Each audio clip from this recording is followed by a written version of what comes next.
There we go, Jason. So we are now recording. Thank you very much for whoever reminded me. I forget to do this every time, and it's yeah, a little bit of a mistake for me. Sorry about that. Okay, so just to basically to just and then we'll finish up with a question and answer session. Okay, thank you. Okay, so starting with Chinese school life, I wanted to just give you 3 impressions from my side, and we'll come to Steve later to tell us if I'm correct or not. The thing that I think is unique about Chinese schooling is independence. Okay, so that might be something that you're quite surprised for me to say, but when we go on to this, you'll find that Chinese students actually have to be very independent. They are responsible for the management of their class, for the cleaning of their class, for going to school by themselves. There's a lot of things that actually independence is quite encouraged in the school from a young age. I was quite surprised at that when I first moved to China. Respect. I think this is a really big one, and maybe something which is different from at least the schooling in the UK and China, is that Chinese students have a lot of respect for their teacher. There's even a Teacher's Day in China, which is a very important holiday for everybody. So just that kind of respect. This goes back all the way to, remember when we talked about Confucius and the values between, you know, respect of different parties. This is all coming from this, and it's still present in China today. I was amazed by the amount of respect that I got as a teacher, both from parents, from students, from my colleagues. It's really amazing to see in China, and I definitely don't think the same level of respect happens in the UK. I'm not quite sure about Australia, but that's maybe something you can think about. The other thing is study hard and make progress every day. So you may have heard this, hao shui xi tian tian shang shang. I'm pronouncing that badly, but essentially this is what study is in China, okay? Study hard and make progress every day. This is something you'll always hear at all levels of society, and it's something which is just ingrained into the Chinese psyche. You'll see in a minute when I've got some interesting facts for you, but basically studying hard and making progress is what it's all about during the school life, okay? But it's not all homework and it's not all hard study, as I hope you'll find out as well. So just moving forward a little bit, I want to start off with some fast facts and some quite amazing stuff about China, actually. 99.4% literacy rate. That was from the World Bank last year. China has one of the highest literacy rates in the world, which is quite amazing when you consider how difficult it is to actually learn Chinese. When you think about the characters and things that need to go into that. That also explains why a lot of the teaching is quite rote learning, and you'll find out how maybe you could think about whether the Australian system would even work for learning Chinese characters. That's maybe an interesting discussion we can come on to later. For reading, maths and science, Shanghai, China is the #1 schooling system in the world. Okay, that's official. That's, you know, across China it varies a lot, but Shanghai, China is the epitome of education. To give you an idea, the US is ranking about 23rd, 21st and 22nd in those 3 different areas. Okay, in China, minimum 9 years in school. That is legal. Everyone has to do it, regardless of what they go on to do. And often you begin at 3 years old, so it's beginning quite early in China. School days are 8.6 hours long. That's an average across China. Some people go to a lot longer days. And almost all students participate in after-school tutoring. But recent changes in the policy in China have changed this a lot. So there's a lot of rules now about the after-school teaching and what you can do after school. So they're trying to reduce the number of hours on that side. Some other facts: there's exams to enter school. You do something called the Zhongkao, which is kind of like the precursor to the Gaokao. It's also an important exam in Chinese school life. There's no calculators, which is something I learned today. There's no calculators allowed in schools in China. So that's quite an interesting fact, and certainly different from the UK, where we get given a calculator at like 11 years old and we're allowed to use that for our maths classes. In China, that's not allowed. Interesting, 14% of income in China was being spent on tutoring. So really investing in kids' education is you think 14% of everyone's income. That's a lot of money. And that's one of the reasons why recently the government has maybe taken a look at how much money was being spent, how much it was costing the parents, and looked to kind of change that a little bit and reduce the cost of living for people in China, because they were spending a lot of education. That's what happens when you've got a very competitive education system. One more fact for you, the last one I promise. 56.7% of Chinese students study 2 or more hours after school, but only 35% watch 2 hours of TV versus 84% in the US. So that was quite interesting for me to just see that. Now, it doesn't say if Chinese students are playing online games or doing something else with their time, but it does imply that generally Chinese students do study very, very hard. And we'll get back to Steve later to kind of see if this is true. There was a few other things that I wanted to kind of just very briefly outline to you. Classroom responsibilities. This was something I asked Leo, my colleague, to just tell me what he thinks about the Chinese school. So he's prepared this for me. But one thing he told me he thought was quite different to maybe Australia. I asked him to think about things that might be different. Is that the students tidy and clean the classroom. I'm not sure if this is something you did when you were at school in Australia. It's certainly not something we do in the UK. We have cleaners that come in and do that for us. But in China, it is generally the responsibility of the students to do that. In the red pioneer scarf, I'm not sure if any of you have seen this before, but in school, wearing the red scarf is required after you become a young pioneer, especially on Monday for holding the flag raising ceremony. So that's maybe 2 things that are quite unique in China, that you have a flag raising ceremony and that you have a red scarf. Now, obviously this scarf, I believe, represents the Chinese flag or a part of the Chinese flag to make everyone feel connected to the country. So that's quite an interesting and unique thing about schooling in China. Morning exercises, generally from 10 till 10:20, varies from school to school. But all across the country, so my office is on a high floor, I can see the school next to our office. If I look down from the window, often I can see this type of morning exercise routine. Now, it might look like this, which is kind of like a synchronized dancing, but sometimes it might look like this. So it depends on the teacher, their kind of schooling and what they're able to do. But sometimes it can be like this, or even like this, okay? So it can be quite intense, some of these morning exercises. Sometimes they're just running. So sometimes it might be that they go for a 10-minute jog at 10 o'clock in the morning. So this is really like normal for everybody in China has to do these morning exercises. There was a very interesting documentary, which I'm going to recommend to you, and I'll make sure I send out to you, which is called China School. It was a BBC documentary where a group of Chinese teachers went over to the UK.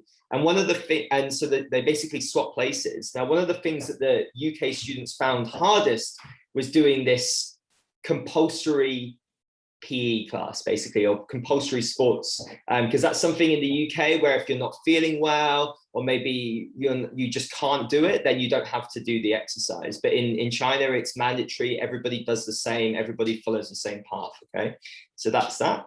And maybe this is why you get this. So maybe this kind of, this sort of, I guess, obsession almost with exercise and keeping fit is very ingrained into the school life, and it does generally keep people fit.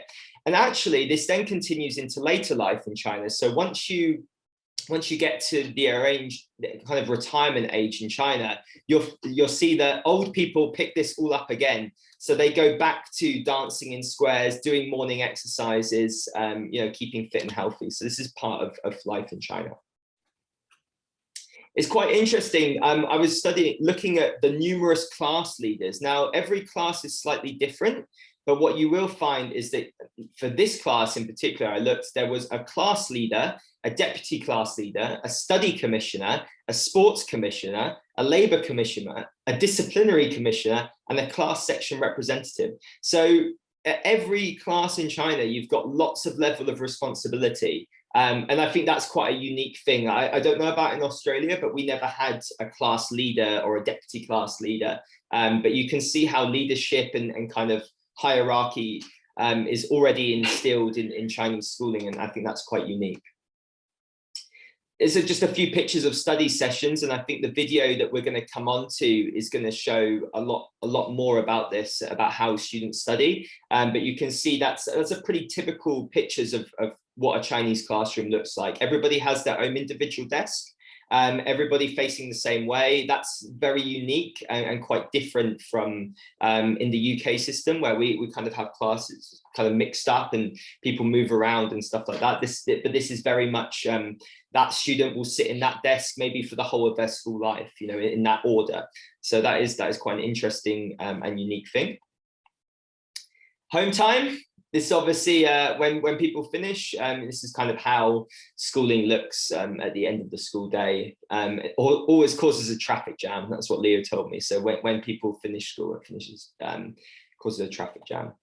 So that's just a very, very brief, quick presentation to kind of outline what we thought were maybe some of the unique things about Chinese school. Obviously, a lot of things are very similar, you know. Students go to school, they learn, they come home, they're kids. So I thought now it would be a great opportunity for me to use Steve. Steve, I'm not sure if you can hear me, but I'm going to ask you to unmute. Hi. So on your phone, I think you're using a phone, you should be able to unmute yourself. Maybe a button at the bottom so that we can hear you speak. But I'd like to ask you just to introduce yourself. And maybe tell everybody on the call who you are and what your job is, what you do day to day. That would be fantastic.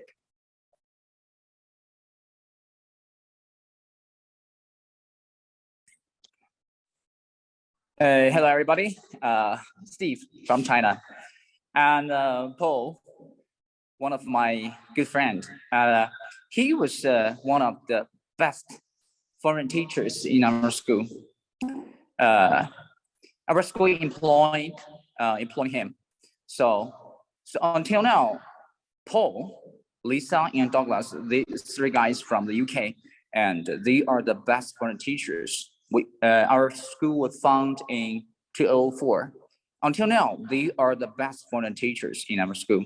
Everybody know them. Parents, kids love them. So actually, we are working together before. So I'm an English teacher. We taught the reading, listening, writing, and Paul teach them speaking. Because we want the student to know how the foreigners speak English actually.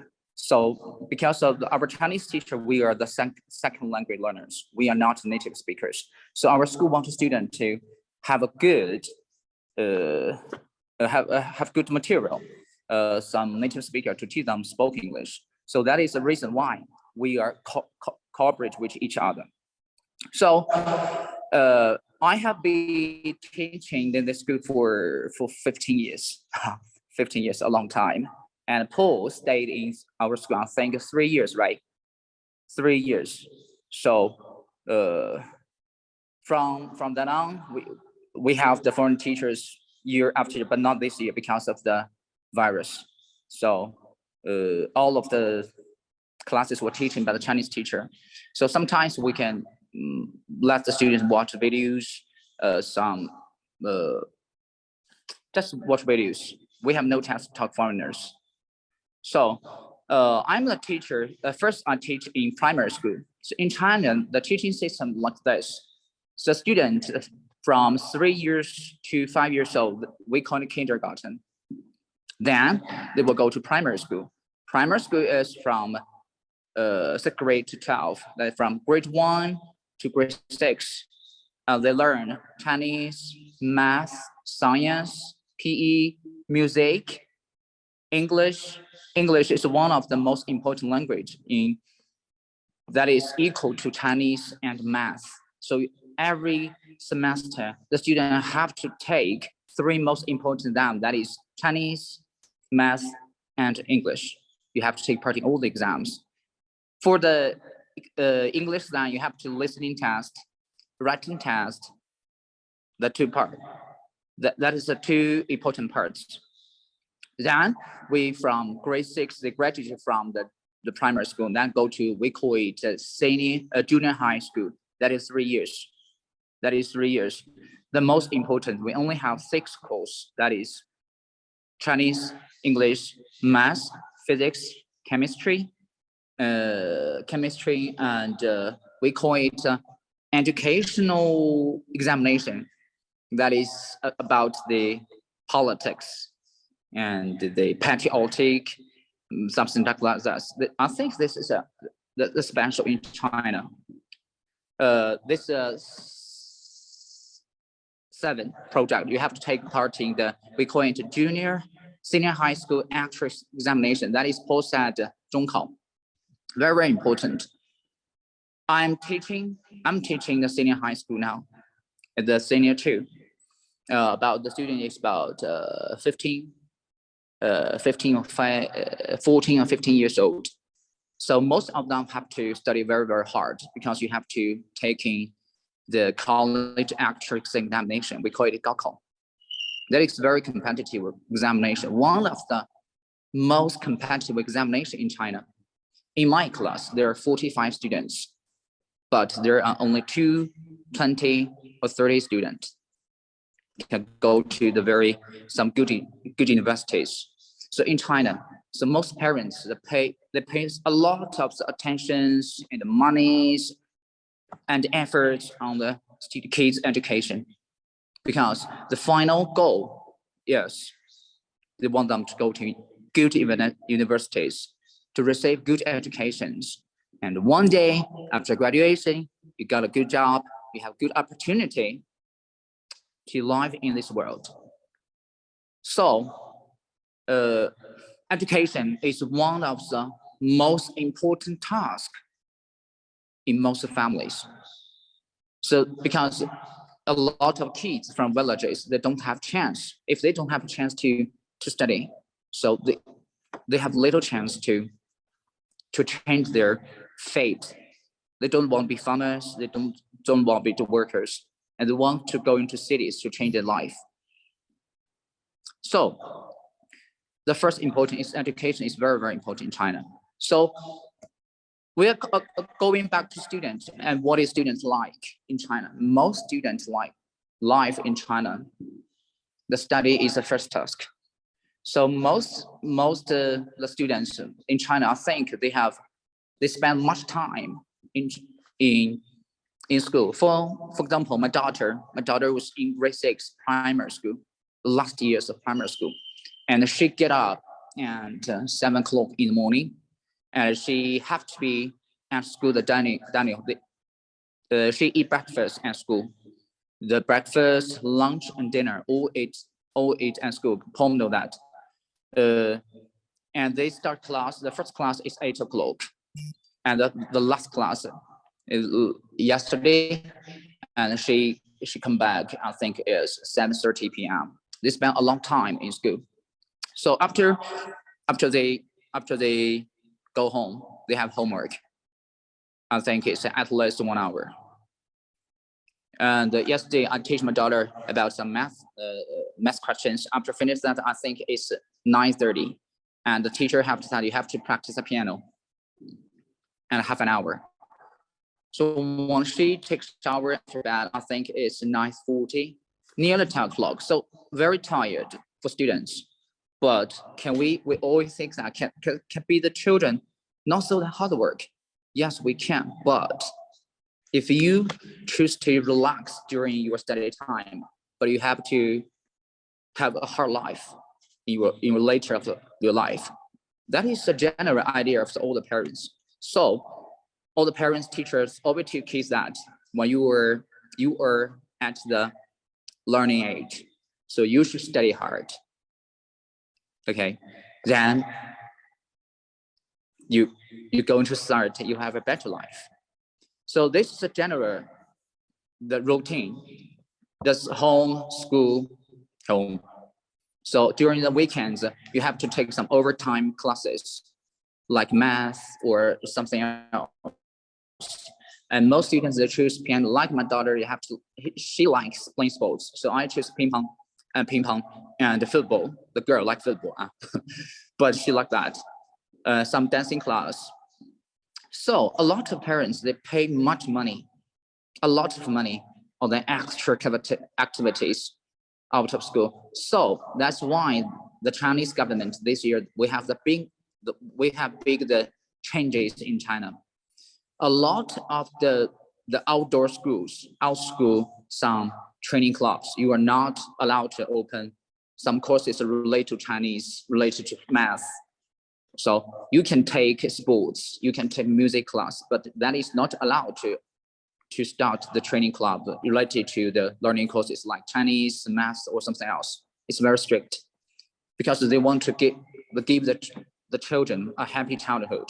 They want to give the children too much pressure. But as for middle school, we call it junior high school. Most of students study hard. The only goal is that they want to go to a good, perfect senior high school.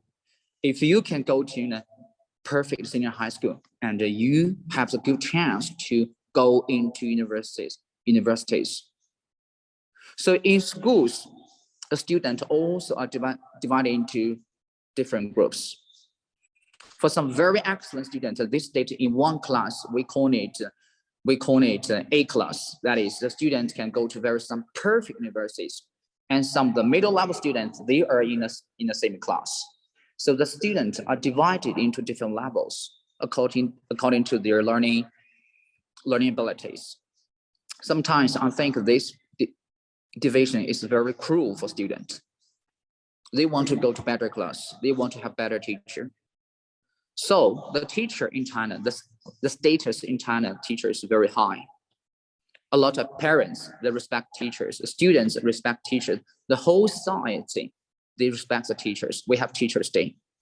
Paul told that during that day, so we have big celebrations. All the students stayed on stage, stand on the stage. All the teachers stand on the stage. They received big clouds and a lot of the activities from the students. We received flowers and some small gifts from the. So that's it. Most teachers. So also this job in China, the teacher, I think is high pressure. High pressure. For example, in my school, all your salary, your 40% of the salary depend to your teaching grades. So after every examination for senior high school teachers, we have rank. For my rank, last semester, my class was ranked in the second prize. The second rank, 10 teacher, I'm second. So my salary is the second, the two top. So sometimes a lot of teachers are very. You have to teach your student how to learn well, especially how to have a good performance in an exam. So that's the best. That is the worst things. I think you have to teach the student how to do an exam, not how to learn a skill. So sometimes I have to balance. I want my student have good exam grades, but also I want to let them to have something to learn. So that for the teaching English, for the English exam, most students in China, they can't speak English well, but they can read well. They can read very long articles. They can write conversations, but they can't speak. That's the saddest news. So I'm changing. So I recommend students to watch the English movies, to English novels. If you have chance to talk with the foreigners, you have to catch the chance to practice your English, because English is just a tool. But now English is as a tool after going to the university. You have to got very high scores in English, writings, reading, and speaking. But speaking a little bit. If you want to choose a foreign language school, you have to speak a lot. But if you just want to go into a good university, you don't have to speak. You just need a paper. You just need a paper. You can finish the paper. It's okay. So that's the general idea of the whole the whole educational system. So the Chinese government are changing it. Of course, my school was one of the few schools have foreigner teachers. Most of school, 90% of school, they don't have foreigner teachers. They don't have foreigner class like Paul. They don't have chance. So sometimes Paul know that. If sometimes we take him to the school, the students are very curious about the foreigners. Wow, we have foreigner teachers, just like that. And for example, and one of my friends, also Paul's friend Douglas, I was sitting behind, and Douglas was teaching in front, because every student taught them, "Hello, how are you?" Because all the teachers students learning from the textbook book is, "I'm fine, thank you," and you the same answer. So when Douglas come, "How are you?" "I'm fine, thank you." "And you, how are you?" Douglas was angry. "You can't repeat the word, change the word." "Okay, I'm hungry, I'm sad." The last boy stand up, "Don't know, just I'm sorry." Just that's kind of sometimes very difficult for the foreigner teachers. They don't understand why student always say the "fine, thank you," "and you." But I tell you, Paul, it's from the textbook. It's not their fault. The fault is from textbook. That's why we introduce you come. So this is a general introduction of the whole system. Education in China. Study hard. Go to good junior high school, then good senior high school, then good university, then good chance to find a good job. The circle. Steve, that was Steve, that was amazing. Thank you so much for your summary. I think that was perfect, absolutely perfect. I'd just like to ask if anyone from the audience would like to ask you some questions, if that's okay, because obviously you've given us a great overview and probably answered quite a few questions. But I'd like to ask the audience if anyone would like to speak, then please unmute yourself and just ask Steve directly, and we can have a bit of a conversation. Sure, no problem. Any questions, welcome. I had a question, if that's okay. Yes. I was wondering what kind of school you work at.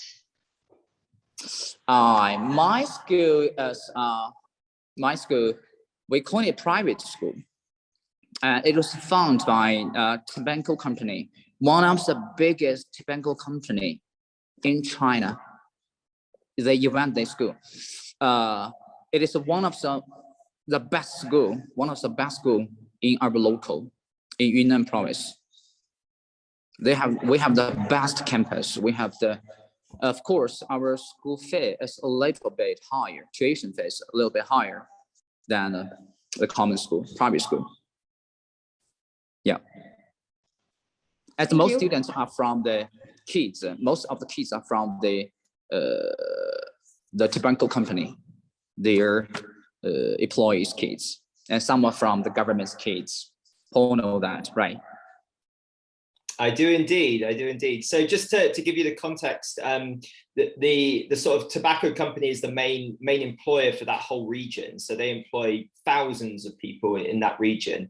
And then this is a school that they've invested in, and yeah, the employees, I believe they can get some scholarship, right? If they're a kid of the tobacco company, they don't pay as many fees, so they get some scholarship. Is that right? Or they still have to pay the same as everyone, Steve? Yeah. So our the founder of this school was the big boss of the tobacco company. He said that when I was in school, he said that the tobacco is poisonous, but the education is not. So he wanted to invent this school not to make money. He just wants to have much more kids to get a better education. That's it. Cool. Any other questions from the audience? I've also seen that Daniel has joined us. Now, you can also ask questions to Danny. Danny, do you want to just briefly introduce yourself? I think some of them have met you already, but just to talk about your schooling as well, which is quite unique. Yeah, sure. Good morning, everyone. So I'm the Taipei branch manager of Pagoda Projects. I'm Daniel Miller. I've got quite an interesting upbringing. So my mother's Chinese, and so my mum and dad met in China in the late 80s in Beijing Normal University. And they made the conscious decision for me to have my kindergarten and primary school in China, Chinese state school, and then I moved over to the UK at the age of 12. So this was during the SARS epidemic in 2003 when I moved over. So for 6 years, I had to wake up at 7:30 in the morning and wear my little red scarf and basically sing a lot of good communist tunes and march up and down the school courtyard with everyone else. So yeah, feel free to ask me any part of that experience. Awesome, thank you, Danny. So any questions from you guys? Like, this is your opportunity to ask some questions now. It's a real honor to have Steve on this call and Danny as well. So yeah, please feel free to ask any questions you might have now.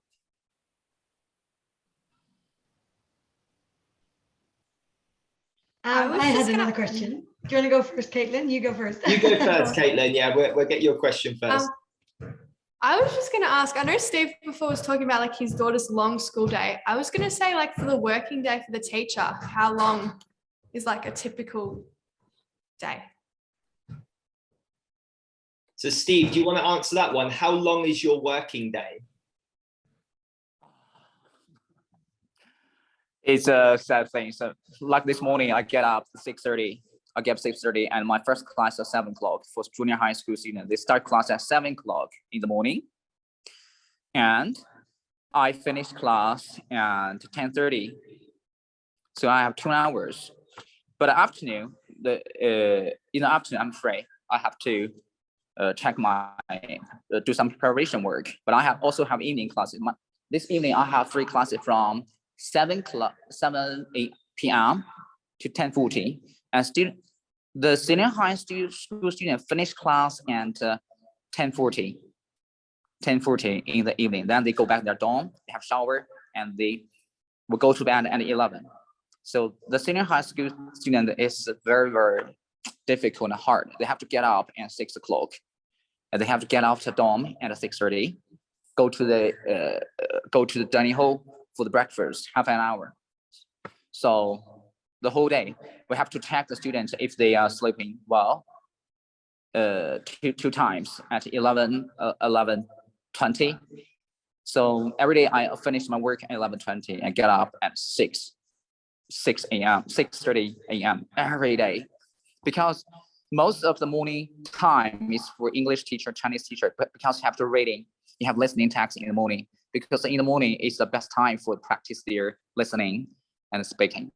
So I have to get up early every day, 6:30, nearly 10 hours or 11 hours working day.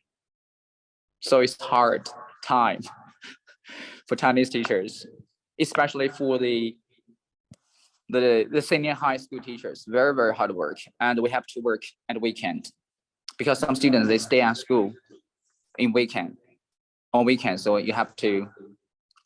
they have lots of questions to ask you. So you have to stay in office waiting for them to ask questions. Well, Steve, 你好辛苦了. That's it. A little bit. Very difficult. I just said that he's very hardworking. So yeah, I think you can. Yeah. Hassi, you had a question as well, But right? I have to. What do you think the effect is on mental health, both for teachers and students from these days? Mental health, right? It's a good question. So for most students, two sides. The first, on the one hand, for students, during class, you have to teach a student to positive, from your real life or from the textbook. Our textbook, I think, is a very good educational materials. All the passages and all the exercise, they have 2 kind of facts. The first fact, you have to learn how to make it right. The second is from the meaning. For example, yesterday I teach a student a language. It's about how to be positive in your life. If you have face much pressure, what you should do. For example, you have to talk with your friend. Second, you can do the workout, running, play ping pong, play basketball, and then you should keep a healthy diet. So from the textbook, we teach students, yes, you are facing too much pressure, but you have to change according to yourself. For the teachers, we have to be responsible for the students. So for us, we have to be positive. You have to be happy every day. When you go into classroom, you have to smile. But if you go into classroom not very happy, it will ruin the whole class. So like me, when I face some difficult time, when I go into the classroom, I will give out 10 seconds. Change yourself, smile, and tell some jokes. And mental, sometimes I'm busy sometimes, but I have to find some time to play sports. We have the gym. You have to go to the gym or running, play basketball with students. That's it. So work, life, mental health, and physical health, you have to pay more attention to that. Teach the student how to live a good life under the pressure is our responsibility. Thank you. Thank you, Steve. It's a very good Thank you. answer, I think. Yeah, Hassie, did that answer your question? I think I guess. Definitely. Yeah, I guess are you surprised by the amount of pressure that's being put on young people? Is it a lot? Can you maybe explain how it was for you in Australia? Like, maybe you can explain to Steve what your school life looked like as well. It's like a bit of a culture share, if you don't mind. Yeah. Well, I actually didn't go to school in Australia. I went to primary school in the Netherlands. And there, it's very similar to Australia. It's nothing like China. School days start at 9, finish at 3:30. Wow. No homework. It is. I did like lots of activities outside of school, but no homework, definitely no homework. Maybe every now and then. Just lots of reading with mom and dad at home. Yeah, very different. Yeah. So sometime I invite you to come to China to experience the study life in China, if you like. Sounds very overwhelming. It also sounds like the teacher schedule is gonna lead to burnout. I would be so tired. One thing I would say, yeah, I think I was always surprised, and maybe I can ask you this question, Steve. How do you support each other? Because I was also surprised when I worked at the school, the teachers were always full of energy, even getting up at 6 and going to bed at 11, and just that there's a lot of I think support around each other. And as you said, your day is not always working constantly, but how do you keep the energy level up for your classes? How do you not burn out, as Hassie was saying? So in school, I think sometimes it's difficult because it's very difficult to deal with. I think sometimes it's a problem because you have to face the student. You or all of the colleagues between you, the office is your competitors. So that means if city teacher have good education, have good grades, that means you will do bad. So sometimes, but yes, that's true. But we will think that we have to cooperate. We are a team for all of the English teachers. If I have some good ideas, I will share with my colleagues how to teach this kids well, and this language point, how to explain to them. But the final goal, we don't consider about the competition, but the final goal, we want to teach students something. The parents, they pay a lot of money. They send the kids to school. They should learn something. Not all the languages. They learn how to learn, but not only benefits. What I should get. Sometimes it's difficult to deal with, but we're working together. We have good discussion. We have problem to solve. That's it. So sometimes in China teaching, I think work to do your work well is one problem, but the biggest problem make you feel tired is that the relationship between the colleagues, that I spend a lot of time to deal with that in China. It's very important, the relationship. You have to good relationship with your boss. You have to good relationship with your department leader and all kinds of teachers. So that's it. I think we all know that. I think in the first session, you may remember the word guanxi or relationship. So we covered this. So this is very clearly impacting on Steve. Rebecca, you've got your hand up. Would you like to ask a question? Yeah. I had a similar question, but mine was more framed around children. How would children not get fatigued in, such a heavy lifestyle?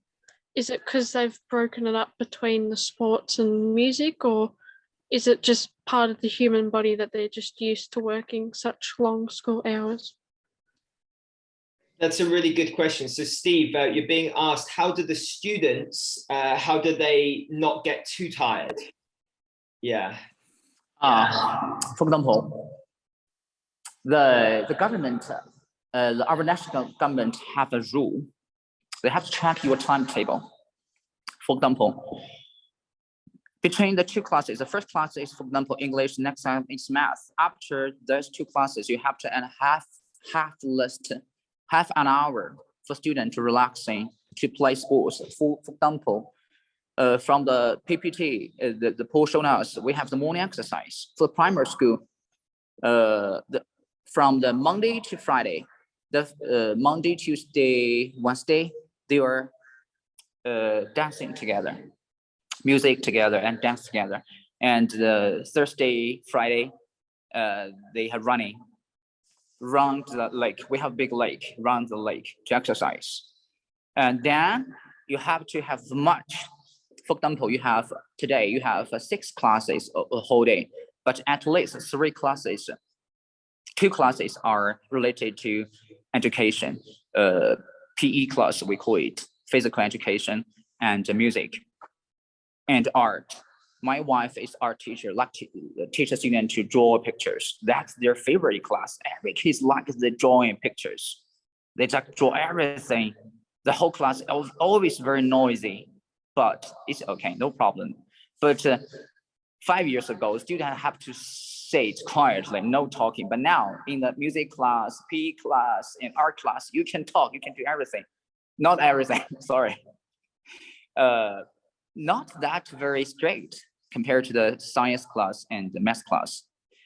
So every day, the whole week, I think they have 3 PE classes and 2 music classes and 2 art classes. I think the whole hour they have 5 hours, 6 hours, do this kind of classes, or they have the science class, go to the science lab, or go out the classroom, go out the school to find something interesting. You have to learn, but you have to learn, teach the student to keep health, mental and physical. We have a timetable to do that. Thank you, Steve. Stephen, you've got your hand up. You can help. Yeah. Hi. Hi, brother. Hello. Yeah. I was wondering what communication is like with the parents. Is it a constant thing to keep in touch with them, to kind of tell them like where their child is at in their schooling, or do you also feel like a lot of pressure from them?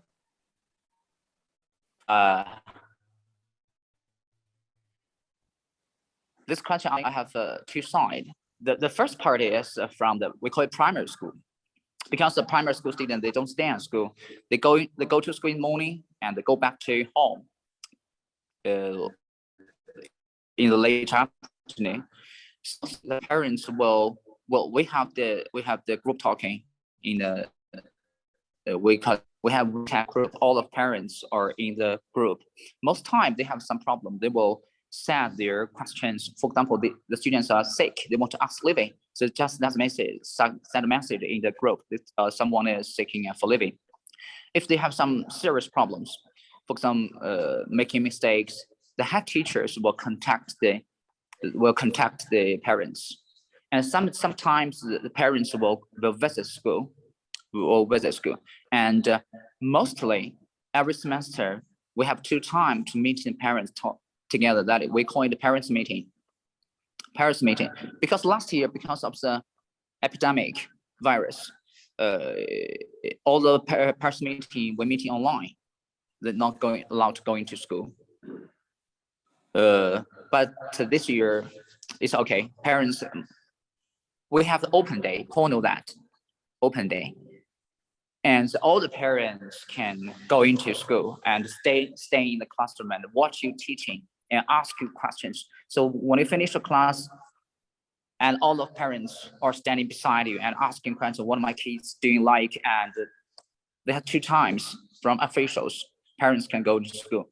During the other times, the parents can contact with teachers by phone, or sometimes meeting at school.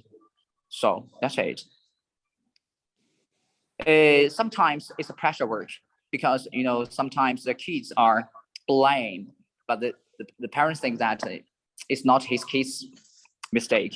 So there are some quarrels with teachers and parents, but this time the official will intervene.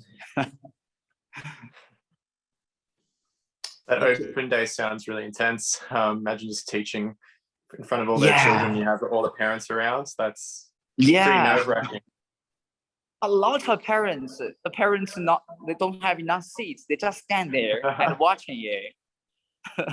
Paul know that, right? Paul, tell me, are you pressured when you're open day? Yeah, there's a lot of pressure for an open day. Yeah, you've got to put on a good show. But I think it's quite good, because it helps you to refine your teaching technique. So it does put you under some pressure, but it also, causes you to really think about what you're doing. So I think it's quite a good thing. Steve, on this question, I wanted to ask you, do you think you mentioned a few different things about pressure? I wanted to ask you, like, what is the pressure more from the parents? Is it from the pressure for the exam, or is it the pressure for the ranking of the teachers that you mentioned in your salary? Which do you think is the biggest pressure? Because I can see you've got 3 big pressures. Which one do you think is the toughest one? The rank of the teaching. The ranking of the teaching from school. Okay. Salary. Yeah. Salary. Okay. Yeah.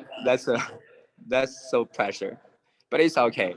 Sometimes, but most teachers in our school now, it's okay, no problem. We know that if that is a competition, someone have to be the first, someone have to be the second. If you work hard, if you try your best, that's okay. For me, if I try my best, if I got the worst, I think it's okay, no problem. That's a good attitude to have, Steve. Like, I would say that Steve is a fantastic teacher. Obviously, as you mentioned, he's ranked 2nd in his school, which hopefully means you've got a decent salary at the moment, Steve. Like, pleased to hear that for you. It's very good. Any other questions from anyone in the audience? Like, feel free to just jump in. Just add some comments to what Steve has shared. I can totally identify your experience, Steve, having taught in Singapore and in Australia. Even in Singapore, at the end of the day, is quite long for these kids. Teachers are under a lot of pressure. Just like as I mentioned, I think in the earlier sessions, some ex-colleagues of mine had to do contact tracing during the COVID, especially last year. And during the SARS in 2003, they also had to do a bit of contact tracing. So it was, a lot of pressure, and teachers are ranked as well. And I think earlier when you showed the picture of the kids doing morning exercises, I used to have to stand on the table and lead those morning exercises, and sometimes embarrass myself. I remember my first time on the table, in front of the whole school, kids were laughing at me, because I wasn't in tune and all, so it was embarrassing at the time, but now it's quite funny.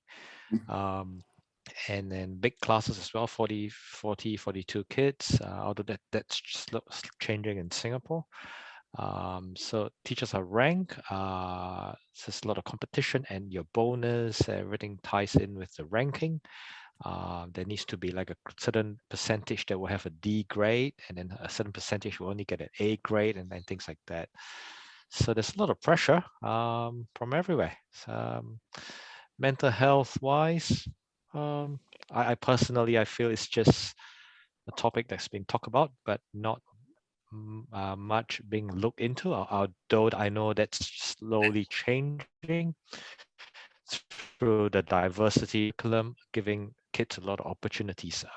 I for sure am one that is not the top of my class when I was in school. I didn't like rote learning. I didn't know what I was doing. So I was labeled, oh, failure, you know, so-called failure. But I'm the one that ended up getting a PhD at the end. So things can change, you know, along the way. So it doesn't mean if you don't perform at primary school, you will be set as a failure for life. Unfortunately, during my time when I was in school, that was the perception. But I know that things are changing. Even in China, things are changing and progressing quite rapidly as well. So that's a good thing. Thank you, Stephen. Jason. Yeah, Stephen, yeah. Yeah, my Yeah, question is actually for you. Sorry. Sorry. Getting confusion again, mixed up. Yeah, my question is actually for Paul, this one.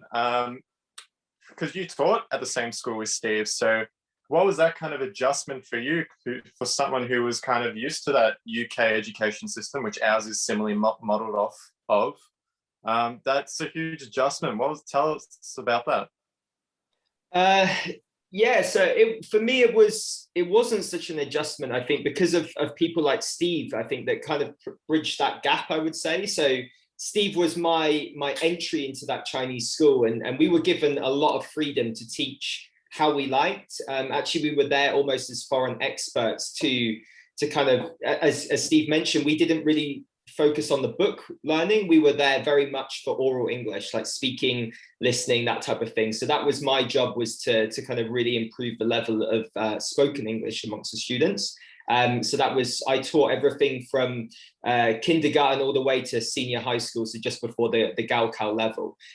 So yeah, for me, it was, I guess the biggest adjustment was hearing an alarm going off at 7:30 in the morning, because to give you context for this school, it's like a campus, okay? So we had like private apartments on the campus, and then the school was like over the lake, so you kind of walked around the lake to the place of work. And Steve also was my neighbor, so he lived in the building next to me. I think you've now moved, Steve, but you've moved downtown, but there's, you know, essentially we lived on campus, like you would at a university in the UK. So for us, for me, the adjustment was more just seeing people running outside my window at 7:30 in the morning, or coming back from study at 10:30 at night, whilst I'd be like, you know, finishing work. I used to work sort of 9, I think, until around 5 would be the latest I would work. I didn't work that much in the evenings, but the adjustment was very easy, but only because I had very good people around me, a very good school, very nice colleagues, and we were given a lot of support as foreign teachers. So I think I would say that the transition was very easy, which is my advice to you, is if you go to teach in China, make sure you find your Steve. You know, like Steve made that life easy for me in China, and I worked at I was very fortunate to work at a very good school. As Steve said, it's worth noting that he is at a private school. It's maybe slightly different to the experience in a fully state school. It's a very well-resourced and you know, school with great teachers. I mean, something which is maybe a little bit unique is, Steve, I think most of the teachers they're from all over China, right? I remember there was teachers from Chongqing, and you're from North China, Shanghai, you know, all over the place teaching in this school. So they are getting some of the best teachers from around China to teach at this school. So it's maybe not completely the same as other local schools. It would be a little bit higher ranking, maybe a little bit more liberal, a little bit more open-minded. And I think obviously that's the way that I hope China goes for all the schools. Like I would say that Steve's school is a very good model for what a fantastic all-round curriculum could look like in China in the future. And I think that's what they do. Like, I was surprised at how much freedom the students get, how happy they are, and how much sport, especially sport, was a big thing in this school. You know, very competitive basketball teams, football teams, playing different schools in the regions, that type of thing. So that was something that I was surprised at when I went there, that sport was at a high level, and it was kind of encouraged that people would actively do sports, you know, sports days, basketball competitions, away football games, that type of thing were very, very important in the school life, as well as music, drama, you know, all types of kind of non-academic, let's say, pursuits were very, very encouraged. And it is, as Jason quite rightly pointed out, things are changing in China. It remains to be seen. And I spoke to somebody in this industry yesterday who thinks it could be 5 years until we see how this new policy actually will impact on young people in China, because obviously we don't know if it's just going to become a sort of a darker space for private tutoring. So some people suggest that maybe the schools will shut down, but people will start tutoring from their apartments or, you know, from private offices. And people will still spend the money on the education, on the maths classes, the English classes, and won't follow the guidelines. So it remains to be seen. But I think, as Steve mentioned, you know, the school days are very, very long. But for me, there's way more music, arts, drama, fun activities, which are part of that. It's more like a lifestyle almost than schooling. Whereas I would say in the UK, you go to school and then you go home and, you know, hang out with your friends, do sports, maybe learn an instrument. In China, that's kind of all in one. So it's sort of like your school life is your life, essentially. So obviously, if you don't like school, that's not great. But for people that excel in that system, it's very good. So that's my kind of long-winded answer. Yeah, so we are boarding school. Yeah, most students stay at school. Yeah, until so Sunday, Saturday they go home. Steve, if you in a non-boarding school, so in like the normal local schools in your area, what's their school day is still very long, right? Even if they don't board, they still have to, because I know in my building, so where I live in Chengdu, the local schools, they don't board there, but they still come home around 10 p.m, 10:30 at night after school. So the school day is still very long, even if you don't board, right? Nearly. I think maybe 1 hour earlier than us. Maybe the 9:30 they can go home. But in our school, we have to stay 10:40. So in most not boarding schools, the students will go home and 9 o'clock. They have the evening class. Very long day. Rebecca, Jane, you've got your hand up. Would you like to ask a question? Yes, I just remembered back from when you presented at the start of this, how much is technology involving in the way that education is formed? Because I recently did a few analysis of articles with technology being a big development in education here in Australia and its bigger role that it could have in the future. That's a really good question. I'm going to let Steve answer this one, but I just wanted to give you some insights. So the video I'm going to show some clips from in a minute is actually, it's a demo essentially for some new technology in the classroom in China. So I think you might find that quite interesting about how they're using a traditional blackboard and then a new, more digital board as well. But Steve, you mentioned WeChat groups. Obviously, that's one technology, but how is technology changing the way you're teaching, like using the internet or different whiteboards? Or how are you using technology in your school? And is it changing how easy it is to teach or making it harder? Like, I'm interested to hear this too. Okay, so I think during these times of the internet, every class can connect to internet. We can find any time to surf the internet. So we teach a lot of different ways. We have computers inside, and also we can teach online. Sometimes last year's students can't go to school. We teach online. Just like a Zoom meeting, every student were in the facing camera. A teacher was standing in front of the table, and we can teach him. Sometimes if you're sick, you can record some videos to play in a classroom. So all that can be okay. So the high tech, every student we have the like the iPad like this, because the phones are not banned in schools. The students are not allowed to take the phones to school, or if you take it in box of the teachers locked in the teacher's office. When you go home, you can take your phone. So most times we use a tab, computer, but mostly 90% of the physical book. But we use the computers. All the we can search from the internet to. So sometimes if we talk, we can share to the student. If I can share this kind of video to the classroom, the student can watch what we are talking if I want. So it's very convenient in teaching. A lot of the materials and tools can help us to teach in China. That's it. Thank you, Steve. Rebecca, did that answer your question?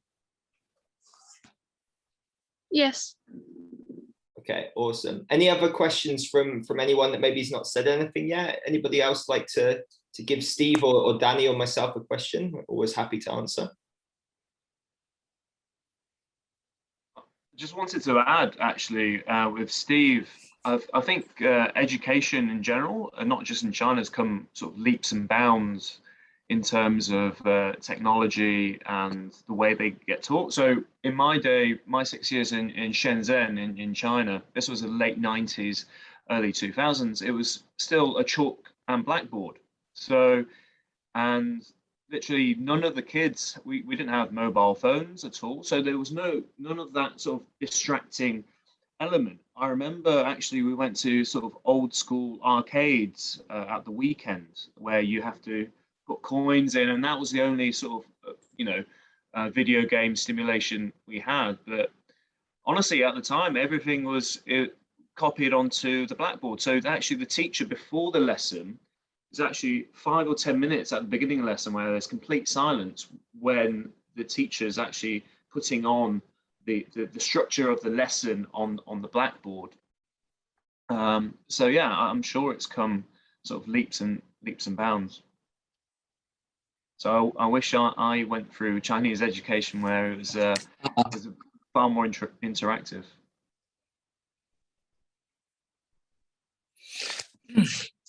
It means the teaching process, right? How Yeah, we teach, right? Yeah, so Steve, Daniel, he actually went to school in Shenzhen back in the 90s, so quite a while ago now, so 20 years ago. So he was just explaining that he used the blackboard, the Heiban, and was writing on that, or the teacher would write on that before the class. Could you just, I wanted to ask you this question as well. What was school like for you when you were a child, Steve? And how do you think it's better or maybe worse now? Is that what's the better things now for the students or your daughter who's going through the schooling system? And what do you still think could be improved or should be improved in China? I think the most should be changed is the attitude towards education. Why you learn, the goal. I think the goal should not be going to university, find a good job. This should not be the final goal. You have to teach the student how to live. There is very top students that they're going to university, very top universities, but after leaving their parents, they can't do laundry.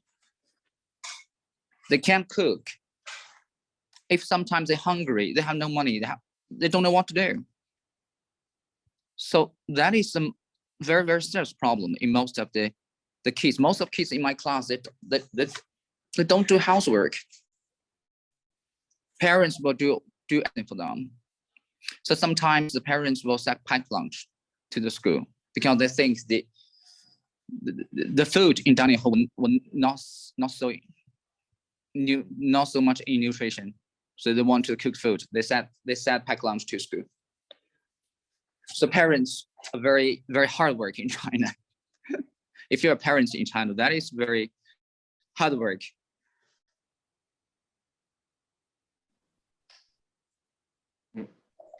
Okay, interesting. Okay, Paul.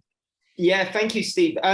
I don't know if you could, how are you doing for time, Steve? Because I want to switch up a little bit and show some video content from the school in China, your school.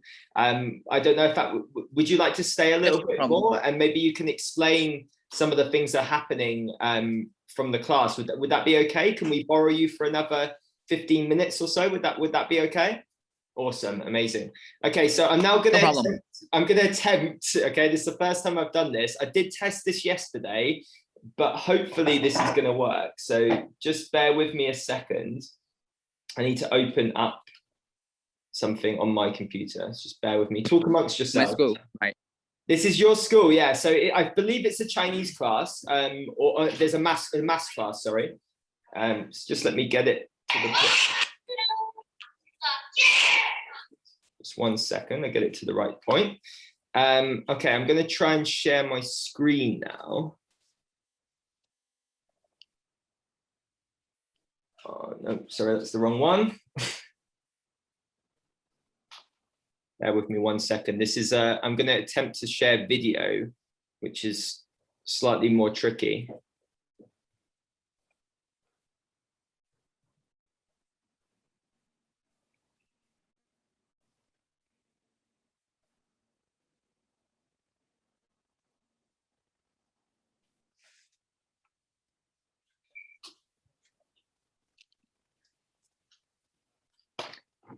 So I'm just going to try to play the video. I don't know, can you see a sort of a Chinese video now? Yeah, okay, great.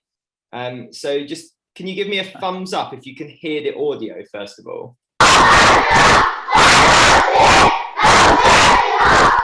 Okay. So what we're going to do is, I just wanted us to watch like a couple of minutes, okay? And then I'll kind of move it around. So we'll kind of watch the video. Steve will explain what has just happened, because I think, like me, some of you may be, Danny also will be able to understand this, I think. But there's a few interesting things in this video. So it starts off with very much the kind of like root learning style, like everybody's sort of standing up, answering questions. But there's some really nice bits about technology being used, video sharing on that screen that you can see behind the teacher. But then we've also got some interesting group work that they're doing. And I think that was quite a surprise when I watched the video, that it wasn't just people sat down individually learning constantly. There was also some group work that the students do. So I'll let you watch for a couple of minutes and then I'll stop. I've also sent this video to Jason, by the way, the full version. So if you do want to review it in the future, just ask Jason, he's got the link, or you can ask me and I'll send it over to you. But I didn't want to play the whole video today. I just wanted to show some aspects and get Steve to kind of give us some insights as well. Okay, so I'm going to play it for 2 minutes now, and then we'll stop and talk about it. Okay. Okay.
你先说。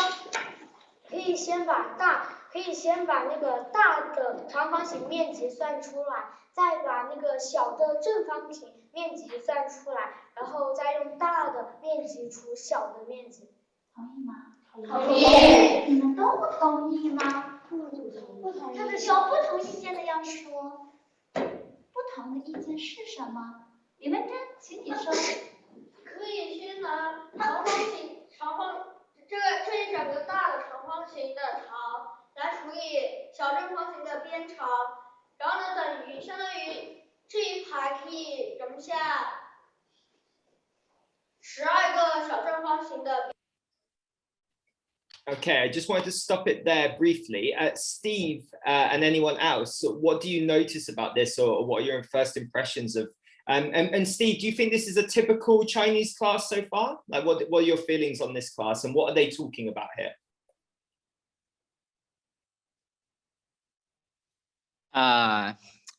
This is a typical Chinese lesson.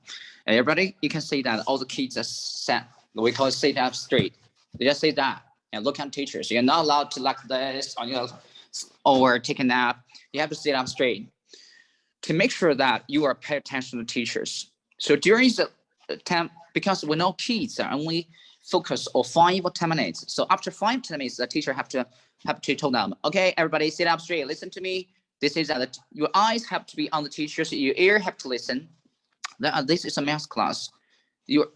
They're teaching a new method to solve problems. So the part is the leading part. A small video, you have to attract a student. The teacher will give a question and they use this question to join in. We have to discuss how can we solve this problem. This is a general process of all of the Chinese lessons. Before class, you prepare the lessons, and at the beginning of you lead in. Then you give the students a question. Then you have the discussing question, how to solve it. The students will know they have to put up hands. You're not allowed to stand speak. You have to put up your hands, then speak. As the teachers will get, if they are good questions, the teacher will give them praise. You do a good job. And then after finishing all the process, there will be a paper. Look, this is my student's paper. Words, right?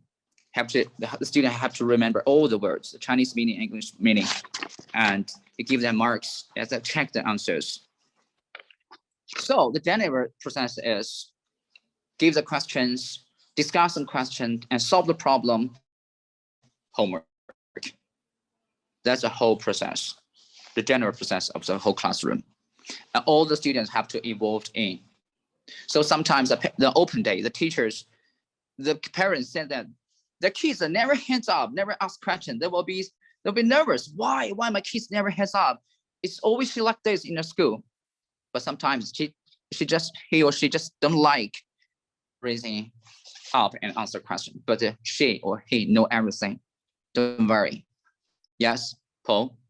Thank you very much, Steve. Yeah, I think that short clip that I just showed was very much my experience of teaching in China. It's that the students really sit up straight. They always raise their hands the same way. Sometimes they even bang their elbow on the table when they really want to answer the question. There's a lot of enthusiasm to ask questions or like to give input to the class. And generally you find it's a challenge actually, and maybe a slight critique of the Chinese system is sometimes the quieter students or the ones that are less confident, it can be hard to spot them in this system. So it's interesting to hear what Steve said about the levels that they're now grading classes more in China, because before I think it was, I'd have all different levels of English in one class. So sometimes it could be hard to, there'd be some students that were far ahead, could speak very, very high levels of English, and you almost have to find the median in the class. It can be quite challenging to teach at this level. Interesting to see the technology, Steve. Are these new installations you've got on Daniel, I guess that's Blackboard 2.0 that you're seeing now, maybe slightly different from your experience with the kind of virtual screen in the middle, where I don't know if you noticed, but the the teacher was obviously able to pull up some video content for the students to watch and then switch to a kind of an online whiteboard that she's being able to use. Is that common now, Steve, in your school?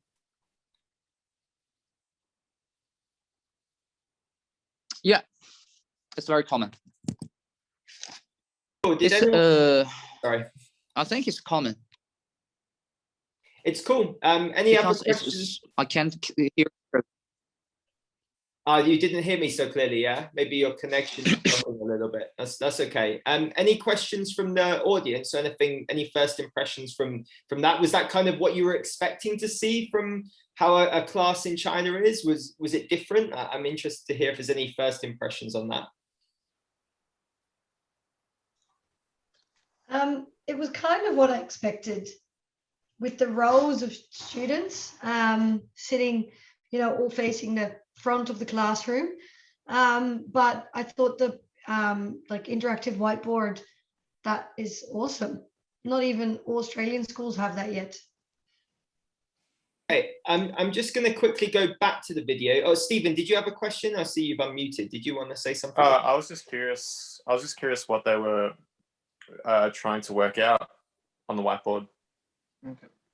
It's a good question, Steve. Okay. What were they talking about? Maybe Danny or Steve can take this one.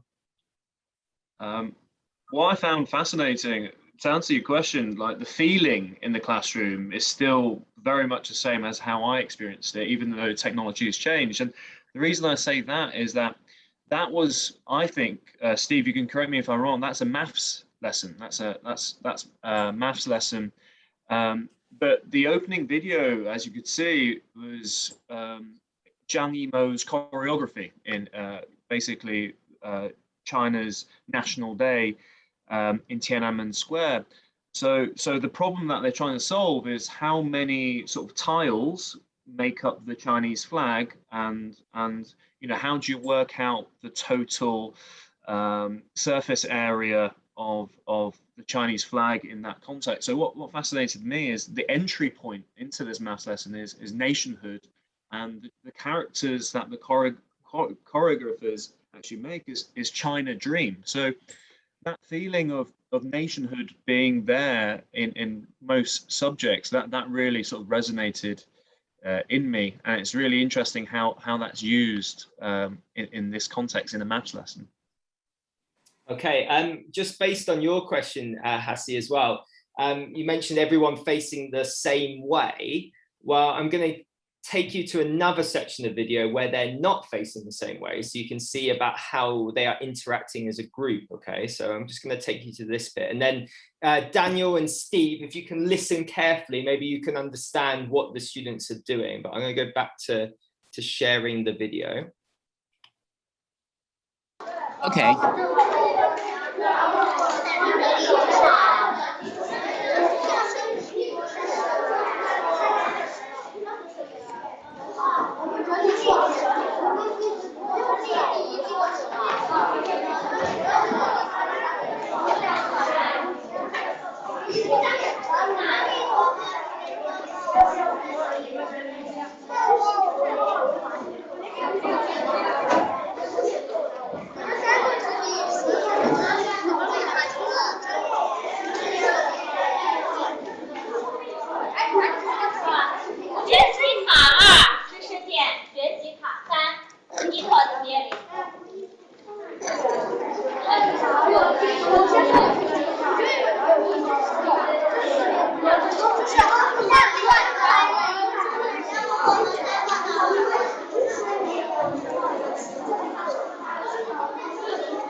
Okay, we'll just stop it there. Steve, could you explain what this portion of the lesson is? So obviously this is very, very different from what we saw at the start, where the students are all sat down and sort of answering questions. Could you explain what this part of the lesson is, what its purpose is, and how it would be used in a typical classroom? I think, Paul, you have a very latest video. We are doing a project that is, we have the class maintenance. So in a class, you have the teacher have the maintenance. So this is very important part of that. We call it teamwork or group discussion. The teacher will give you a question on the blackboard. So the students are divided into maybe 8 groups, and each group 4 students or 5 students. And each group, there is the group leader. Okay, for the question on the blackboard, you have 5 or 6 minutes to discuss together. Then the group leader will do a competition. Which group is the best answer to solve the problem? We call it group work or teamwork to solve this problem. So every student have to take part in and discussing what my idea is, what we should do, and to solve this problem. Then after this, the group leader will present their answer to the whole class and explain why.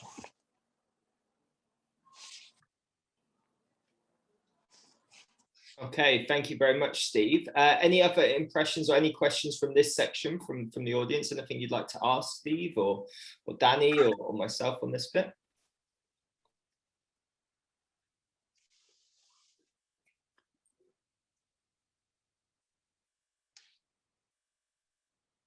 Okay, well, what we'll do is move on to the final section of the video that I've got. I know that we've taken up already an hour and a half of Steve's time this morning, so I'm anxious for him to get off and have his lunch. I know it's now 12:05, and I know that you'll be daring to get to the canteen soon, so I won't keep you for too much longer.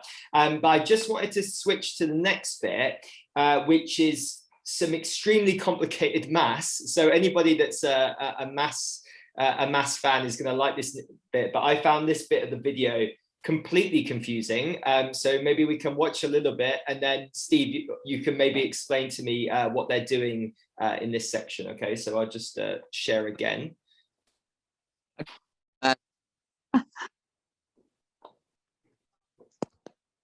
其中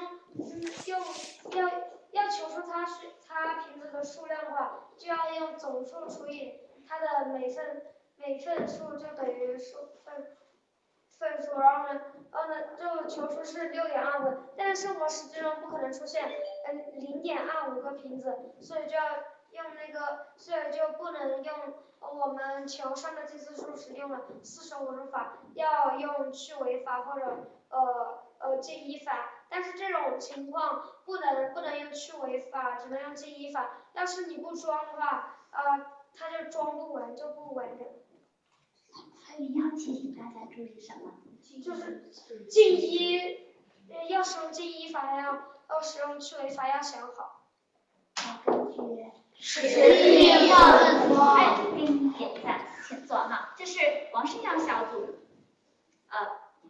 收集的一道题，我们再来看范觉喜这一个小组整理的一道题。能看清楚吗？范范，你来和大家分享一下你们小组整理的一道题。我们小组弄的就是9.06除以3等于3.02这个除法，然后因为中间有0，所以要贴0这样位，是一个记错点。我听懂了，添0这样记在心里。9个。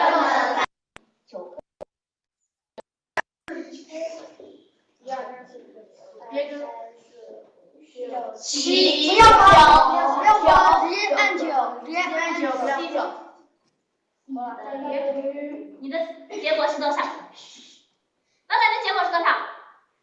快点说呀！21。我知道你最喜欢的数字是9。我猜的对不对？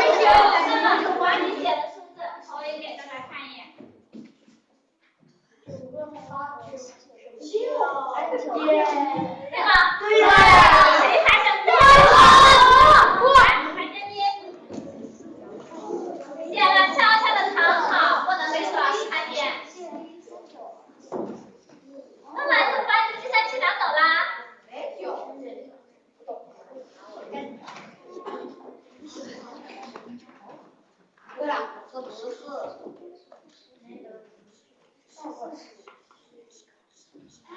好溜啊！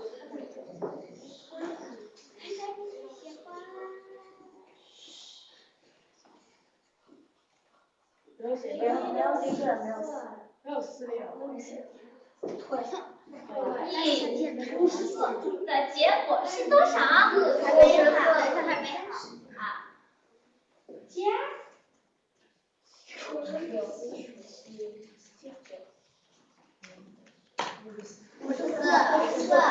他最喜欢。真的吗？ Okay, so I wanted to share that segment because I thought it was quite interesting. I'd never seen this kind of camera and a calculator being used then on a screen. I thought that was really, really quite impressive. But Steve, could you explain that? I think from what we saw, that was one of the group presenters, right, explaining his answer to the class. But could you just explain what they're doing to everyone? Yeah. Okay. This is they're solving a problem. For example, just like this, because I can't see the words clearly, just like the same meaning that there are 45 students in the class.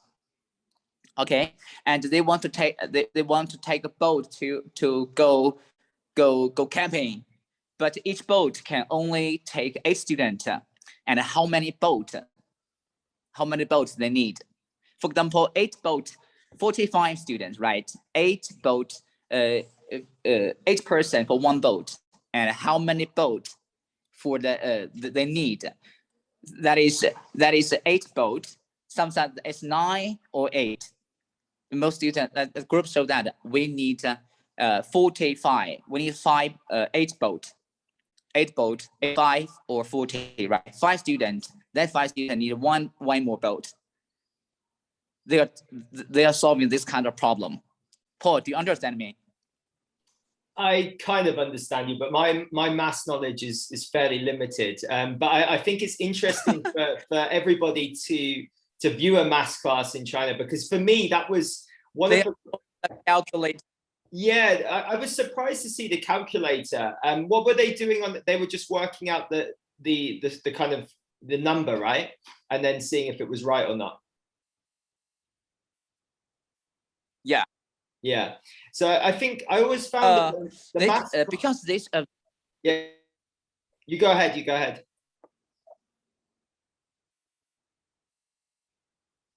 I can't hear clearly. There's some connection work. That's can you okay. hear me? Yeah, we can hear you. Yeah, you go ahead, Steve. Explain what you wanted to say. It's fine. Yes, they use calculators and this video. They just want to show the result.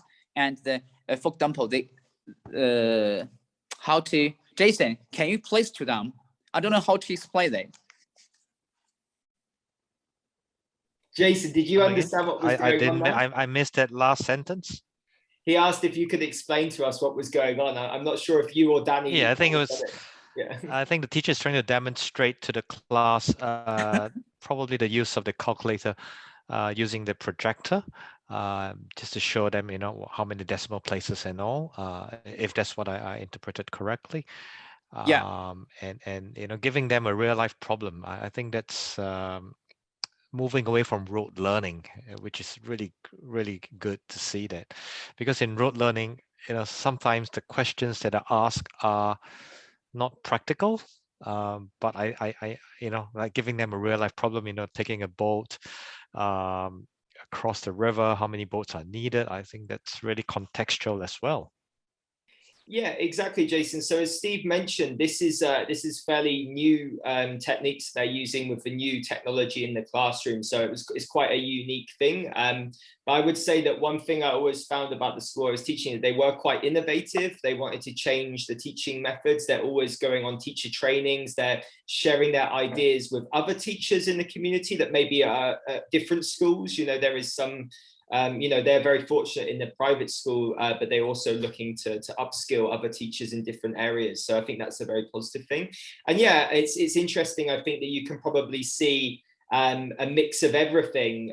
Maybe some things very stereotypical, what you might expect from a Chinese school, but also maybe some other things which are less typical or maybe surprised you. So I just wanted to kind of finish off now with any final questions from any of you. If you wanted to ask Steve or Danny or myself or Jason, or yeah, this is the chance. But I hope it's been quite interesting for you to at least give you some kind of an insight into what a classroom is like in China. It's obviously not an easy thing for us to do virtually. The best way for you to do will be to come over to China and teach. And I'm sure that I can always put you in touch with Steve if they have opportunities in the future for you. I have good connections with that school, and yeah, hopefully there'll be able to be some more foreign teachers there. I would totally recommend it for a place to live, a place to work. Steve is very typical of the type of mindset of the teachers there, very growth orientated, forward thinking, internationally minded, very lovely people there in general. So a great place to teach. Steve, I remember there was an Australian teacher there as well, Julie, right? Before my time, there was a lady from Australia teaching at school. Yeah, Julie, I think she was eldest, one of eldest foreign teacher in our school. I think Julie was 65, nearly 70. There we Very go. good lady. Yeah, so there's some inspiration for you, or even at the end of your career, if you want to come out to Australia, out to China, I should say, this is maybe an opportunity. But yeah, like, I hope it's been interesting for you. As I said, I'll make the video available to you guys, and obviously the recording will go up on the webpage as well. I just wanted to take this opportunity to thank Steve and Danny as well for jumping in. Steve, you've been incredible today. It's been very, very amazing to hear your insight. Yes, and please, Jason, go ahead. I must do this. Yes. Steve, do you welcome pre-service teachers, teaching at your school for, let's say, a couple of weeks?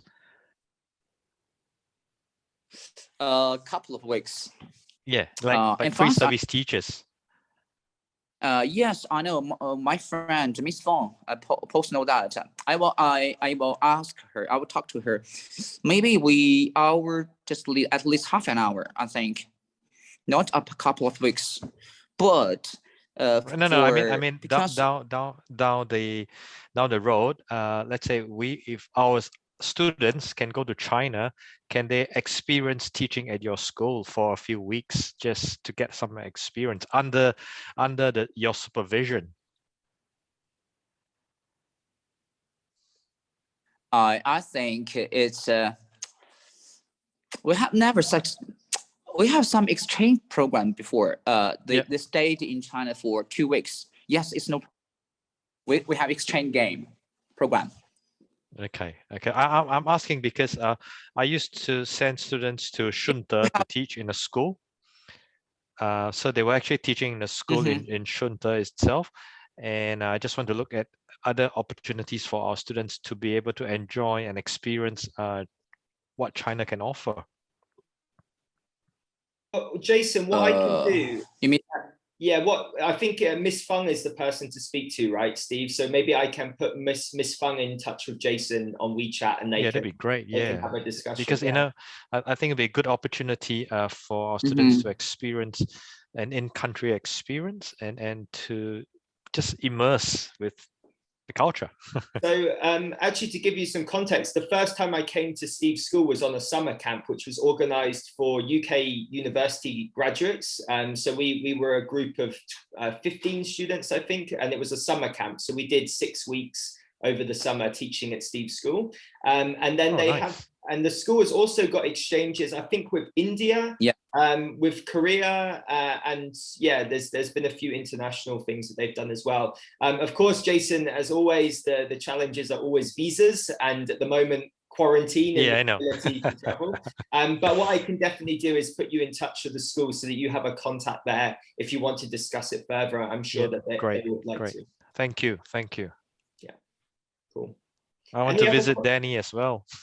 Yeah. Well, Danny's over in Taipei, so yeah, you could. I want to visit Taipei as well. I've got a friend in one of the high school that's next to the university, the feeder school to the university. Oh, awesome. So he's been asking me to go, and it'd be good to connect with you, Danny, through. You through should this. certainly go. You should certainly go. Like, it's great. I want to. Yeah. Any other questions before we kind of finish off? And Jason, I don't know if you had any housekeeping you need to do your side today. Otherwise, maybe we can let Steve go now, so he can go off for his lunch. Or Steve and Danny can head off. Yes, I just wanted to give you just a big thank you to you, Steve. As always. Thank you very much. Take care. You visit China. He's telling yes, you are. Everybody are welcome. Thank you welcome very much. Steve. Take care. Thank you. Thank you. Yes. Bye bye.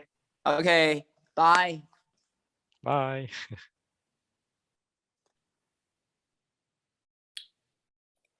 Okay, Jason, you've got the floor if there's anything from your side. Thank you, Paul. I think this is a very wonderful session with real insights into what a school is like, and we can always draw from what we heard 2 weeks ago from an international school, different perspectives. And I do hope all of you here got something out of this. I think it's just so special. Even for me, I'm learning, and I draw back to myself as a student, as a teacher, and this similar sort of structure and function in both societies. So, and I appreciate both societies. Yeah. So. Sorry, just for the last session, obviously it's going to be, we've got Cindy coming in and a bit of a reflection on the cultural mentor side of things, but also I've lined up a couple of more speakers from the private international education sphere as well, because I think that is probably the area which is easiest for you to go into in China. So hopefully they'll be able to give you some insight. I'm just lining them up. One is a current teacher, actually, and one is a head teacher, so kind of two different levels, but they will come in and give us a bit of an insight, so that should be really, really useful. And one is actually based in Australia and actually has gone from China, set up his own education company and then moved back to Australia, and one is currently in China, so a little bit of a different perspective on that one, I think. So should be good as well for that final section, trying to cram in as many people as I can. Amber does send her apologies. By the way, she couldn't connect to the Zoom, unfortunately. It can be an issue in China, as you know. Like, I'm lucky today that everything went well with Steve and me. But yeah, is there anything you need from my side, Jason, or I guess me and Danny can? No, it's all good. I just want to touch base with our RMIT students with regards to the last session next week. So I do want to see all of you coming on board. And this morning's session has been recorded. I don't think it's up yet, but I've put up the slides. Please get assignment 2 started. Do not leave it to the last minute. You've got a lot of resources to use, from all the different recordings and all the different content. And that's all I have. And please complete the course experience survey, the CES survey. Very important for us. Thank you very much. Again, if there's any questions or anything, just shout out. I'm always here for students. Thank you. Thank you so much for joining everyone today. I really enjoyed today's session. It was good fun. Danny, thank you for coming in as well. It's always good to see you, and we'll catch up soon. All right, guys. Well, take it easy. I'm in the Zoom now. Yep. All right. Thank you. Cheers. Bye-bye.